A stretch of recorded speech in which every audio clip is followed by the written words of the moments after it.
कोई बात नहीं सर, हम कर लेते हैं। ओके, देखो बड़े ध्यान से सुनो और समझो।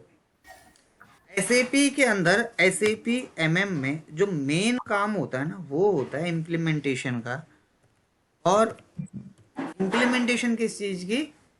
आपको मटेरियल से रिलेटेड इंटीग्रेशन करनी पड़ती है। बाकी देखो, company banana, code banana, physical year, posting period, document type, chart of account, ये हर सबके लिए बेसिक कॉन्फ़िगरेशन है। ये सबको पता है, ये बेसिक कॉन्फ़िगरेशन है जो आपको बनानी ही पड़ेगी। अदरवाइज आप अपने सर्वर पे इम्प्लीमेंटेशन का प्रोसेस नहीं कर सकते हो। लेकिन फिर भी, क्योंकि मैंने आप लोगों को ऑलरेडी आपको बताया है कि आप मैन्युअली कैसे बताते हो, ऑटोमेटिक प्रोसेस भी समझा दे रहा हूँ। और इसके बाद थोड़ा सा आगे बढ़ते हैं। तो सबसे पहले आपका जो हमेशा की तरह जो मेन काम होता है, मैं बोलता हूँ पहले SM12 से अपनी जो स्क्रीन है उसको थोड़ा सा कुकीज़ रिमूव कर लो। SPRO सैप रेफरेंस ING, यहीं पे आके डायरेक्ट आपको आ जाना है क्रॉस, यहाँ पे enterprise structure, definition, financial accounting, यहीं पे लिखा होगा edit copy delete check company code data, यहीं पे लिखा होगा कॉपी कंपनी डेटा। अब देखो, ये ना इंटीग्रेशन होती है। जैसे मैं अपने सर्वर पे ट्रांसफ़र कर रहा हूँ 1310 SAP के अंदर 1310 नाम की एक कंपनी है जहाँ पे सारा डेटा मेंशन है। वहाँ से मैं इंटीग्रेट कर रहा हूँ एक नई कंपनी के अंदर, जैसे मैंने जिसका नाम डाल दिया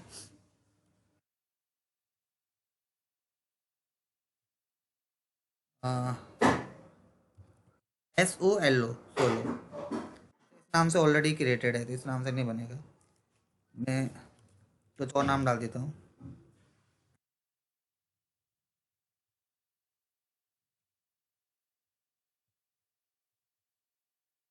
SPLT, मेरी कंपनी का कोड है SPLT, नाम से भी ऑलरेडी है, तो और नाम डालना पड़ेगा क्या? देखो बच्चों ने कितने सारे बना रखे। चलो मैं एक रैंडम नाम डाल दे रहा हूँ, QRZS। QRZS मेरी कंपनी है जिसके अंदर मैं डेटा को इंटीग्रेट कर रहा हूँ, बट ये ज़्यादा डिफिकल्ट हो जाएगा।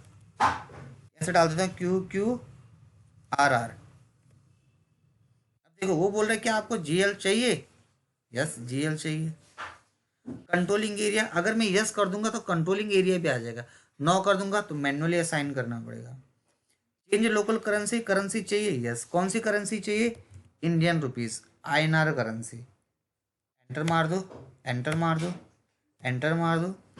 नंबर रेंज, मैंने आपको नंबर रेंज बताया था कि आप अपने सर्वर पे एक जगह से दूसरी जगह नंबर रेंज ट्रांसफर कर सकते हो। अब मैं अगर यस कर दूंगा तो इसमें वो नंबर रेंज भी आ जाएंगी जो यूज हो चुकी है, बट हमें ब्लैंक चाहिए इसलिए हम नो करेंगे। नो करने से देखो अपडेशन में आना शुरू हो जाएगा। देखो ध्यान से देखो, देखो बढ़ रहा है। यहीं पे क्लिक कर देंगे और एंटर मार देंगे। इसको टाइम लगेगा, ये 97% पे आके रुक जाएगा, देखना यहाँ पे, ये रुक गया। अब इसको एटलीस्ट यहाँ से अगर मैं टाइम दे के बोलूँ तो इसको मेरे हिसाब से 25 से 30, 25 मिनट ना भी लगेंगे लेकिन 10 से 15 मिनट का टाइम तो लगेगा लगेगा इंटीग्रेशन होने में। ये पता है क्या इंटीग्रेशन कर रहा है? मैं दिखाता हूँ आपको। जो हमने कंपनी का कोड बनाया, जो हमने असाइन करा, जो हमने OB13 चार्ट ऑफ अकाउंट बनाया, जो फिजिकल ईयर बनाया, जो पोस्टिंग पीरियड क्रिएट होता है, जो नंबर रेंज होती है, जो बिल स्टेटस होता है, जो अकाउंट ग्रुप होता है। अकाउंट ग्रुप में assets, capital, expense, income, liability, जो ये होता है। तो ये हमारे सर्वर पे ऑटोमेटिक क्या हो रहा है, इंटीग्रेट जो हो रहा है, ये सारी चीज़ें इंटीग्रेट हो रही हैं, जबकि इसको बनाने के लिए काफ़ी टाइम लगता है। अब ये जो टाइम टेकिंग प्रोसेस है, इस टाइम टेकिंग प्रोसेस को ये SAP ऑटोमेटिक यहाँ रिमूव कर देता है। कई बार ना लोगों को ये नहीं पता चलता इंटीग्रेशन क्यों कर रहे हैं। हमें ये काम मैनुअली ना बनाना पड़े, ये काम हमें मैनुअली ना बनाना पड़े। Chart of account, physical year, posting period, इसके बाद यहाँ पे physical year, posting period, document type, number range, grouping, या आपने अपने सर्वर पे कोई जो लेजर क्रिएट करे थे,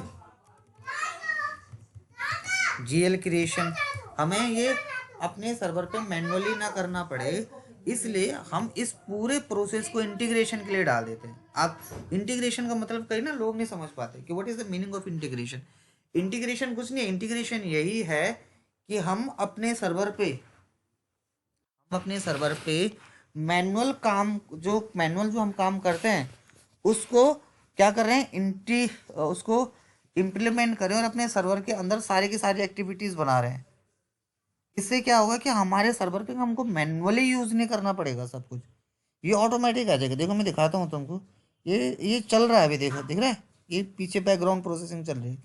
ये 10-15 मिनट तक ऐसे घूमता रहेगा, ये वन बाई वन एक एक चीज डाल रहा है। अच्छा, ये यही नहीं डाल रहा, ये असाइन भी कर रहा है। ये अपने आप ही क्या करेगा, ये अपने आप ही चार्ट ऑफ अकाउंट बना देगा और उसको असाइन कर देगा। ये अपने आप ही फिजिकल ईयर बना देगा, उसको असाइन कर देगा। अपने आप ही पोस्टिंग पीरियड बना देगा, उसको असाइन कर देगा। उसके अंदर ही नंबर रेंज बनाएगा, उसके अंदर असाइन कर लेगा। एक होता है इसके अंदर रिटेन अर्निंग अकाउंट, ये ऑटोमेटिक इस रिटेन अर्निंग अकाउंट को बना देगा। ये ऑटोमेटिक क्या कर देगा, open and close posting period, ये ऑटोमेटिक इसको बना देगा।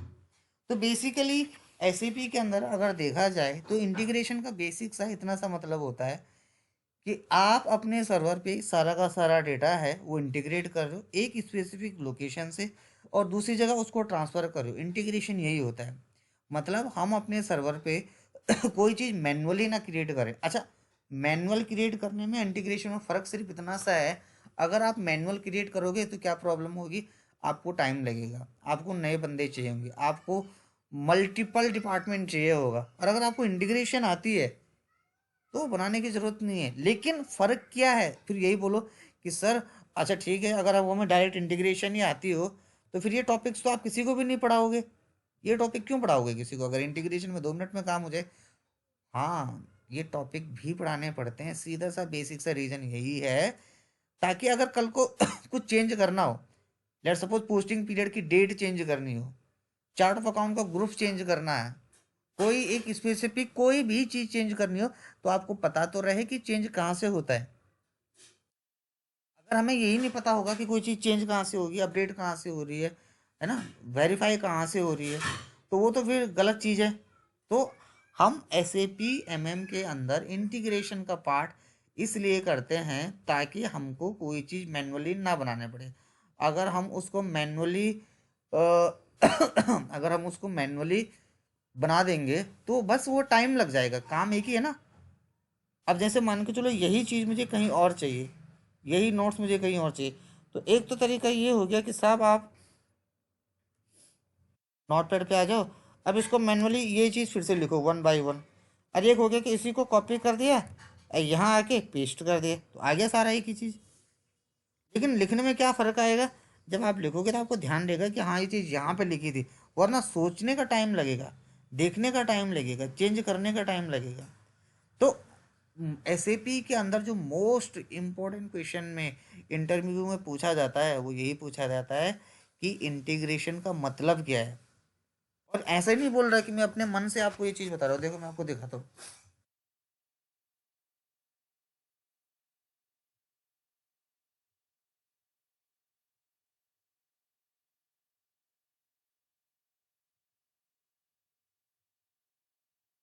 देखो, ये देखो, ये दिख रहा है, the process of connecting of the SAP material management module with the other modules ensure data is automatically transfer between them. यानी कि आपका जो डेटा होता है ना वो ऑटोमेटिक ट्रांसफर हो जाता है। तो SAP is all about the settings, आप अपने डेटा पे इंटीग्रेशन करते हो, अलग अलग होती है। देखो MMFIP की अलग होती है, MMPP की अलग होती है, MMHD की अलग होती है। ये पहले ईसीसी के टाइम देखो लिखा भी होगा 2013 में आता था ये कहीं पे, मैं आपको कहाँ दिखाऊं, वैसे देखो ये दिख रहा है ना 2014, ये 2014 का है, बट फिर भी 2013 में भी था ये, मुझे एग्जैक्टली ध्यान है। ये देखो ये दिख रहा है किसी को 2013? तो मैंने तो पढ़ा हुआ है ना उस टाइम पे, तो मुझे पता है कि ये उस टाइम से जनरेटेड है और आप अपने सर्वर पे इसकी एक्टिविटी करते हो। तो basically S A P is all about the integration, change होता रहता है। पहले जो था देखो integration point, M M H D S I ये सब, अब क्या है कि सिर्फ आप इंटीग्रेशन कर दोगे 2024 में। देखो आपको डेटा मल्टीपल जगह पर नहीं रिकॉर्ड रखना पड़ेगा। तो इंटीग्रेशन इज अबाउट आपको आपकी कंपनी के अंदर जो काम है वो मैन्युअली नहीं बनाना पड़ेगा। अब हम ये बोल अब हम ये बोल रहे थे, आपकी एक कंपनी है जो दिल्ली में इस्टेब्लिश्ड है, आपकी एक दूसरी कंपनी है जो मुंबई में इस्टेब्लिश होने जा रही है। जो कंपनी दिल्ली में होगा उसके अंदर क्या क्या काम होगा, उसके अंदर कंपनी भी होगा, कंपनी का कोड भी होगा, वेरिएंट होगा, टॉलरेंस होगा, फिजिकल ईयर होगा, पोस्टिंग पीरियड होगा, डॉक्यूमेंट टाइप होगा, नंबर रेंज होगा, ग्रुपिंग हो गई, domestic vendor, international vendor, one time vendor, material, physical year, posting, यानी कि ऑटोमेटिक सारी की सारी एक्टिविटी उस सर्वर के अंदर होगी, क्योंकि वो कंपनी ऑलरेडी रनिंग कंपनी है। और जो रनिंग कंपनी होगी उस कंपनी के अंदर सारा का सारा डेटा आपके सर्वर पे ऑलरेडी क्या होगा, क्रिएटेड होगा। बट लेट सपोज आपकी एक कंपनी है, सपोज कोई भी एक, आप किसी बड़ी कंपनी में काम करते हो, उस कंपनी का नाम है डिलॉयट। अब आपकी ये एक कंपनी है और उसकी मल्टीपल सब्सिडरी कंपनीज हैं, ये सब्सिडरी नहीं भी हैं, हम ये मान लेते हैं कुछ कंपनियां डिलॉयट से अपना डेटा इंटीग्रेट करवा रही हैं उनके सर्वर के अंदर। तो ऑब्वियस सी बात है जो डिलॉयट कंपनी है वो डेटा इंटीग्रेट करेगा, मर्ज करेगा, एक जगह से दूसरी जगह पर रखेगा। तो वो कितनी बार बनाए, वो कितनी कंपनियां बनाए, वो कितना कोड बनाए, कितना फिजिकल ईयर, कितना पोस्टिंग पीरियड, कितनी सारी चीज़ें क्रिएट करे, और वन बाई वन क्रिएट करेगा, उसको तो हजारों क्या लाखों एम्प्लॉय भी कम पड़ेंगे उस कंपनी के अंदर, क्योंकि कंपनी का काम कभी रुकता थोड़ी ना, कंपनी का काम तो आता रहता है, मल्टीपल लोग चाहिए होते हैं। इसलिए इस प्रॉब्लम को रिजॉल्व करने के लिए इंटीग्रेशन का पॉइंट बना कि आपको आपके सर्वर पे सारा डेटा एक जगह मिल जाएगा, बस आपको इंटीग्रेशन करनी पड़ेगी। सो इंटीग्रेशन इज नथिंग, आप अपना डेटा एक जगह से दूसरी जगह ट्रांसफ़र करते हो ताकि आपके सर्वर पे जो एक्टिविटीज़ हों, जो रनिंग प्रोसेस हो, वो एक जगह एक स्पेसिफिक लोकेशन के अंदर हो। तो अगर आपको एक कंपनी के अंदर कोई पूछता है कि हम इंटीग्रेशन क्यों करते हैं, उसके पीछे क्या रीज़न है, तो बस यही बोलना है ताकि हम मैनुअल काम ना करें, सारा काम ऑटोमेटिक हो जाए, एक सर्वर के अंदर हो जाए और उसकी सारी रिपोर्टिंग हम बेसिक्स लेवल पर सीख सकें। बस अगर आपने इतना अगर आप इतना बोल देते हो तो मुझे ऐसा लगता है कि ज़्यादा टाइम नहीं लगेगा सामने वाले को ये समझने के लिए, इसको इंटीग्रेशन का मतलब समझ आता है। यहाँ तक क्लियर समझ में आ गया दोनों को? जी सर। शाकिर तो कुछ बोल ही नहीं रहा है। यस सर, आ गया समझ। ओके ओके, अभी इसको थोड़ा सा 1-2 मिनट लगेंगे, बट क्योंकि देखो रनिंग है पीछे, बैकग्राउंड प्रोसेसिंग दिख रहा होगा आपको, यस सर। तो इसमें लगता है भाई 2-4-10 मिनट का टाइम लगता है, ऐसे नहीं कि एक ही मिनट में हो जाता है। बट ये सारा का सारा डेटा रिकॉल करवा रहा है। कई लोगों को ये लगता है कि ये जो डेटा है ये ऑलरेडी ग्लोबल डेटा नहीं है, ये हम अपने सर्वर पर ले रहे हैं। नहीं, 1310 जो मैंने कंपनी डाली ना, 1310 नाम की कंपनी, मैंने पहले यस सर, वो कहा ये एक ग्लोबल कंपनी है कंपनी वो। है। हाँ ये ग्लोबल कंपनी है और इसके अंदर यस सर। सारा डेटा मेंटेन है, बस हम उस डेटा को अपने सर्वर सर्वर के अंदर इंटीग्रेट कर रहे हैं ताकि हमारा पूरा का पूरा डेटा माइग्रेट हो सके, पूरा का पूरा डेटा एक जगह प्रॉपर रिकॉर्ड रिपोर्टिंग के हिसाब से आ सके, हमें उसकी कोई भी चीज़ अपने सर्वर से हटाने ना पड़े। क्लियर? Yes sir. जी सर। हाँ, S A P is all about the settings, settings के ऊपर है। अगर आपकी सेटिंग्स सही है तो आपको चीज़ें समझ आती है, और सेटिंग सही नहीं है तो आपको यकीन मानिए आपको उसकी दिक्कत आएगी। तो मैं सेटिंग्स के बेस पे चलता हूँ। बहुत सारी कंपनियां ऐसी होती है, कई कंपनीज ऐसी हैं जो सिर्फ सर्विस बेस्ड कंपनी होती हैं, कई कंपनीज ऐसी होती है जो प्रोडक्ट बेस्ड कंपनीज होती हैं, कई कंपनीज ऐसी होती है जो सर्विस एंड प्रोडक्ट बेस्ड दोनों होती है, कई मैन्युफैक्चरिंग के बेस पे करते हैं, कोई सिर्फ प्रोडक्शन के बेस पे कर सकते हैं। आपने ऑटोमोबाइल सेक्टर का नाम सुना है? अरे गाड़ियाँ बनाते हैं जो, यस सर। आपको पता है सबसे ज़्यादा जो डिमांड है प्रेजेंट टाइम पे एससीपी की, जो मैंने देखा है, वो मैन्युफैक्चरिंग कंपनीज के अंदर है। आप, ऐसा क्यों सर?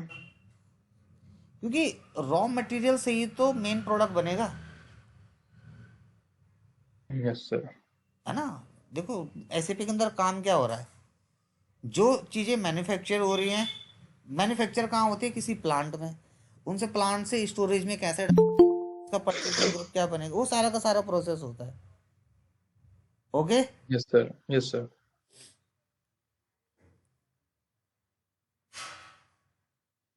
इस तरीके से देखो प्रॉपर क्या हो गया, इंटीग्रेटेड हो गया। समझ में आया कि नहीं आया?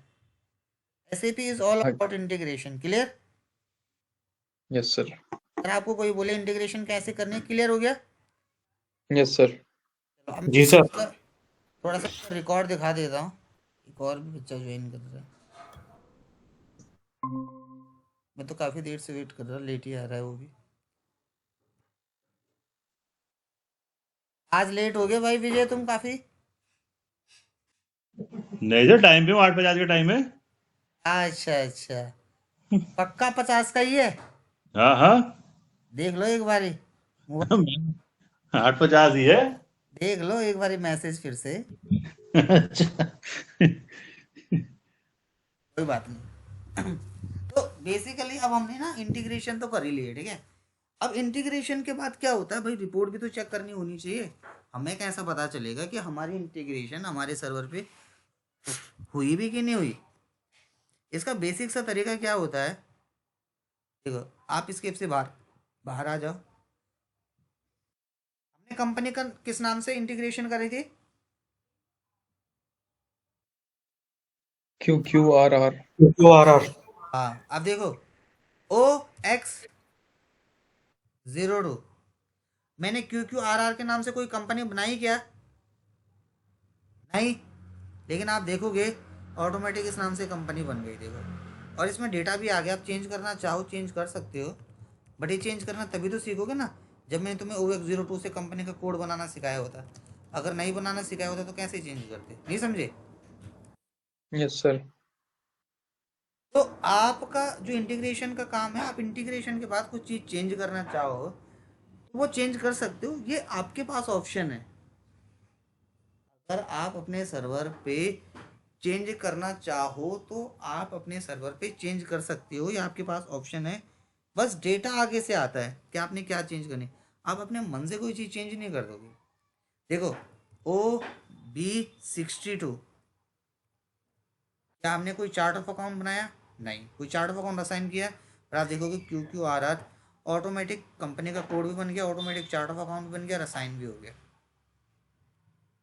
उसके बाद देखो OB37, क्या आपने फिजिकल ईयर बनाया? नहीं। लेकिन उसके बाद देखो ऑटोमेटिक कंपनी का कोड भी बन गया, फिजिकल ईयर भी बन गया, असाइन भी हो गया। बाकी आप V3 भी तो होता है, मैंने बताया था K4 और V3। अगर आपको लगता है चेंज करना है, फिजिकल ईयर K4 नहीं होना चाहिए, चेंज कर दो, सेव कर दो। बड़े तभी तो पता चला ना, बना जाओ। अब कई लोग बोलते हैं कि हमें तो भाई इंटीग्रेशन बता दो, सिर्फ वो मत बताओ। ठीक है भाई, वो आपकी मर्जी है। ये कहाँ गया पॉइंट, ये थोड़ा स्लो चल रहा है। ये देखो ये भी हो गया। इसके बाद देखना थोड़ा सा टाइम लगेगा, एक आधी मिनट। इसके बाद OBBP, क्या मैंने वेरिएंट बनाया? तो आप देखोगे मैंने कोई वेरिएंट नहीं बनाया, लेकिन कंपनी का कोड भी ऑटोमेटिक बन गया, वेरिएंट भी ऑटोमेटिक बन गया और सेव भी हो गया। हमने बनाया भी नहीं, ऑटोमेटिक असाइन हो गया। यहाँ देखो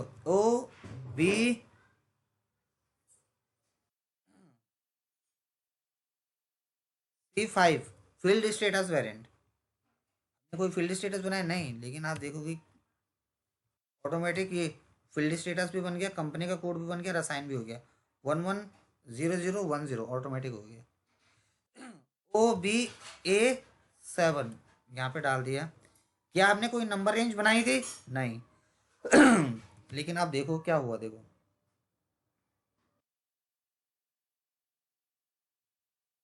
अगर आप ध्यान से देखोगे आपकी कंपनी के अंदर देखो सारे के सारे नंबर रेंज आएगी, इवन 0 से लेके और 30, ये देखो इसको देखो 2018 से लेके और 2032 तक की डेट आ गई, जबकि मैंने तो आपको एक स्पेसिफिक ईयर की सिखाई होगी।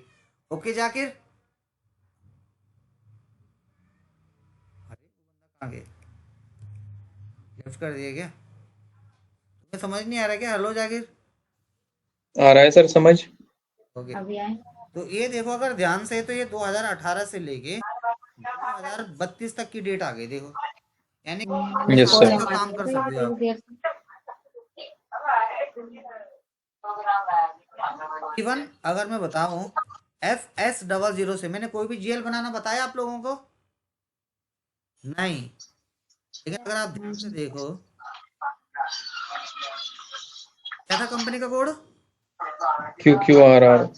QQRR। देखो और अब ठीक है तबीयत? QQR कंपनी के अंदर कितने लेजर आ गए, ये एक भी बनाया हमने? कहाँ बनाया? Yes sir. आ गए। तो इंटीग्रेशन का मेन रीजन समझ में आ गया क्या है? मैं कुछ भी ना कर रही थी, बैठी थी। Yes sir. Integration is all about settings. आप अपने सर्वर पे सेटिंग्स कैसे डिफाइन करते हो, कैसे डेटा हाँ ना, मेंटेन वो करते हो, उस गाजरी सेटिंग को ही रखी थी इंटीग्रेशन वो करते हैं। अगर आपको टाइप का। इंटीग्रेशन बड़ा अच्छा से आता है तो आपका मैनुअल काम सारा का सारा हट जाएगा। क्लियर? जी सर। Yes sir.